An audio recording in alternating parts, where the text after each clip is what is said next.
இன்றைக்கி நம்ம நாட்டுக்கோழி குழம்பு எப்படி செய்யலாம் அப்படிங்கிறது பார்க்கலாம். பாருங்கள், நாட்டுக்கோழி எடுத்துருக்கிறேன், 750 கிராம் அளவுக்கு இருக்குது. நான் நல்லா மஞ்சள் போட்டு க்ளீனாக கழுவி எடுத்துருக்கிறேன். இப்போ இதில் கொஞ்சமாக நம்ம உப்பு போட்டுக்கலாம். ஃபஸ்ட்டு வந்து நம்ம சிக்கன் மேரினேட் பண்ணிக்கிறதுக்காக உப்பு போட்டிருக்கிறேன். அதில் கொஞ்சமாக நம்ம மஞ்சத்தூள் போட்டுக்கலாம். ஜிஞ்சர் கார்லிக் பேஸ்ட்டு போட்டுக்கிறேன் கொஞ்சமாக இதில். இப்போ இதை சேர்ந்து எல்லாம் நல்லா மிக்ஸ் பண்ணி எடுத்துக்கலாம்.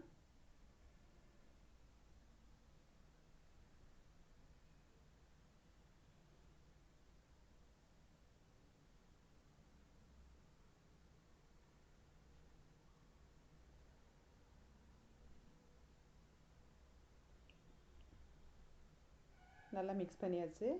ஒரு அரை மணி நேரத்துக்கு இது இப்படியே இருக்கட்டும். இப்போ நம்ம மசாலாக்கு ரெடி பண்ணிக்கலாம். கொஞ்சமாக தனியா இதில் போட்டுக்கலாம். சோம்பு வந்து ஒரு 1/2 ஸ்பூன் அளவு போட்டிருக்கிறேன். சீரகமும் 1/2 ஸ்பூன் போட்டிருக்கிறேன். தனியா 1 ஸ்பூன் போட்டிருக்கிறேன்.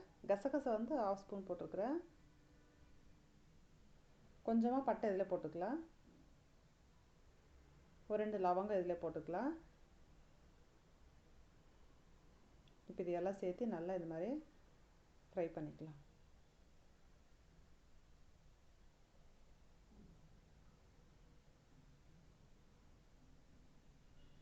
இதெல்லாம் நல்லா வறுத்தாச்சு.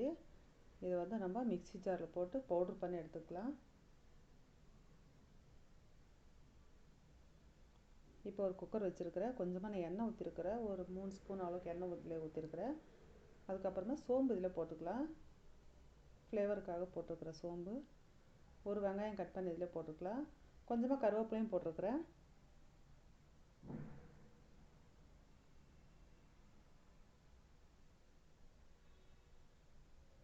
இதெல்லாம் சேர்த்து நல்லா இந்த மாதிரி வதக்கி விட்டுக்குங்க.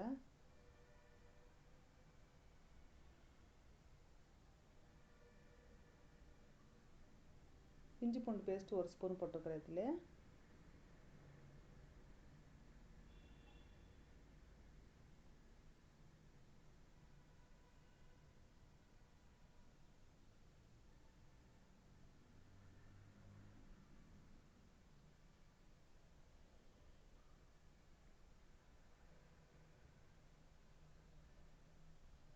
தக்காளி இதில் போட்டுக்கலாம். நான் ஒரு தக்காளி போட்டிருக்கிறேன். தக்காளி சேர்த்து நல்லா இந்த மாதிரி வதக்கிக்கலாம்.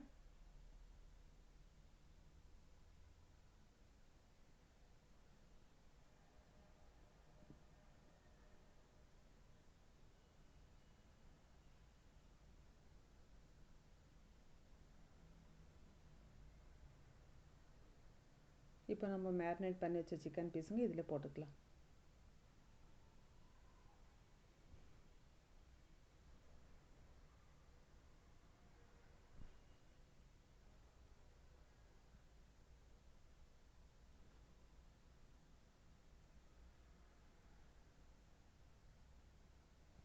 பாருங்கள், நல்லா மிக்ஸ் பண்ணியிருக்கிறேன்.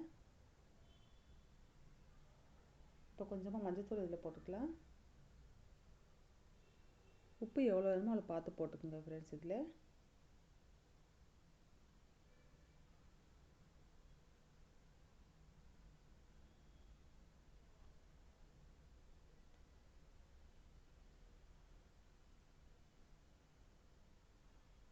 மிளகாத்தூள் 2 ஸ்பூன் போட்டிருக்கிறேன் நான்.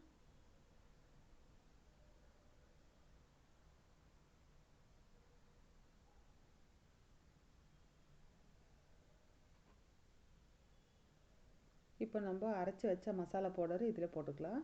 நம்ம இந்த மாதிரி ஃப்ரெஷ்ஷாக அரைச்சி மசாலா பவுடர் வந்து டேஸ்ட் வந்து ரொம்ப நல்லாயிருக்கும்.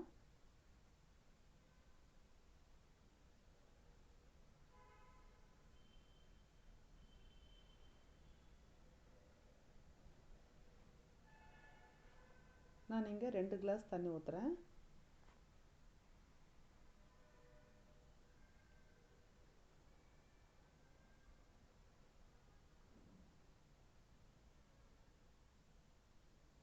உங்களுக்கு குழம்பு இன்னும் கொஞ்சம் அதிகம் வேணும்னா நீங்கள் அதிகமாக கூட தண்ணி ஊற்றிக்கலாம். இப்போ லிட்டு க்ளோஸ் பண்ணி வைக்கலாம். நல்லா ஒரு 7-8 விசில் வரட்டும். அப்போ தான் சிக்கன் பீஸ் வந்து நல்லா வேகும். பாருங்கள், லிட்டு க்ளோஸ் பண்ணி நம்ம விசில் போட்டு வச்சிடலாம்.